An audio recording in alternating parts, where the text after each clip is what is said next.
रक्षाबंधनाची एक पौराणिक कथा। रक्षाबंधन हा सण भाऊ बहीण यांच्यातील प्रेम दर्शवतो।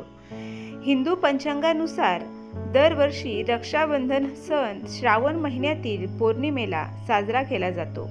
याला नारळी पौर्णिमा किंवा राखी पौर्णिमा देखील म्हणतात। या दिवशी बहीण आपल्या भावांच्या मनगटावर राखी बांधतात, तर भाऊ आपल्या बहिणींचे रक्षण करण्याचे वचन देतात। या दरम्यान बहिणी आणि भाऊ एकमेकांना मिठाई खाऊ घालतात आणि भेटवस्तूही देतात। हा हिंदूंच्या महत्त्वाच्या सणांपैकी एक सण आहे। पण रक्षाबंधनाच्या सणाची सुरुवात कशी झाली हे तुम्हाला माहिती आहे का? यामागे अनेक पौराणिक कथा देखील आहेत। चला तर मग रक्षाबंधन साजरे करण्यामागील पौराणिक कथा जाणून घेऊया। पहिली लोकप्रिय कथा। असे मानले जाते की महाभारताच्या युद्धापूर्वी भगवान कृष्णाने राजा शिशुपालाला सुदर्शन चक्राने 100 शिव्या दिल्यामुळे ठार मारले होते।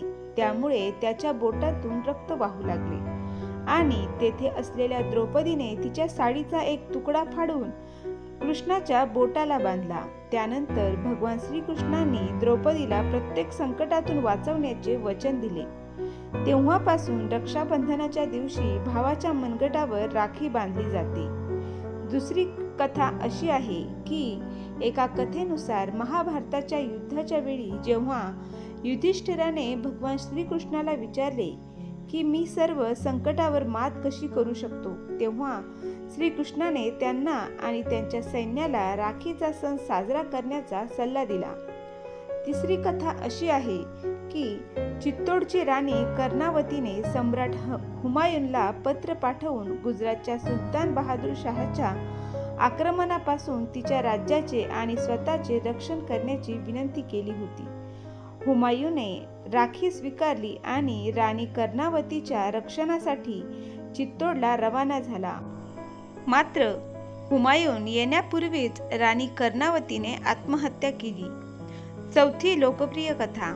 धार्मिक मान्यतेनुसार एकदा राजा बळीने अश्वमेध यज्ञ केला। त्यावेळी भगवान विष्णूने बटूचे रूप धारण केले आणि राजा बळीकडून 3 पाय जमीन दान करण्यास सांगितले। राजा बळीने हे मान्य केले आणि हो म्हणताच भगवान विष्णूने वामनाच्या रूपात आपल्या 2 पावलांनी पृथ्वी आणि आकाश मोजले। यानंतर त्यांचे विशाल रूप पाहून राजा बळीने आपल्या मस्तकावर त्यांचे पाय घेतले। तेव्हा देवाकडे वरदान मागितले की जेव्हा जेव्हा मी देव बघेन तेव्हा तुझे दर्शन व्हावे। मला म्हणजे प्रत्यक्ष क्षणी तुला पाहायचे आहे। तेव्हा देवाने त्याला वरदान दिले आणि त्यांच्यासोबत राहू लागले। त्यानंतर माता लक्ष्मी नाराज झाली आणि त्यांनी सर्व प्रकार नारद मुनींना सांगितला। नारदजी म्हणाले की तुम्ही राजा बळीला आपला भाऊ करून घ्या, भगवान विष्णूबद्दल विचारावे। त्यानंतर माता लक्ष्मी उदास होऊन राजा बळीकडे पोहोचल्या। तेव्हा राजाने विचारले, आपण उदास का आहात? मला सांगा, मी तुमचा भाऊ आहे। हे ऐकून माता लक्ष्मीने राजा बळीला राखी बांधली आणि भगवान विष्णूंना मुक्त करण्याचे वचन घेतले। तेव्हापासून रक्षाबंधनाचा सण साजरा केला जात आहे। अशाच नवनवीन प्रेरणादायी आणि हृदयस्पर्शी गोष्टी आपल्या मराठी वाणी चॅनलवर ऐकत रहा। धन्यवाद।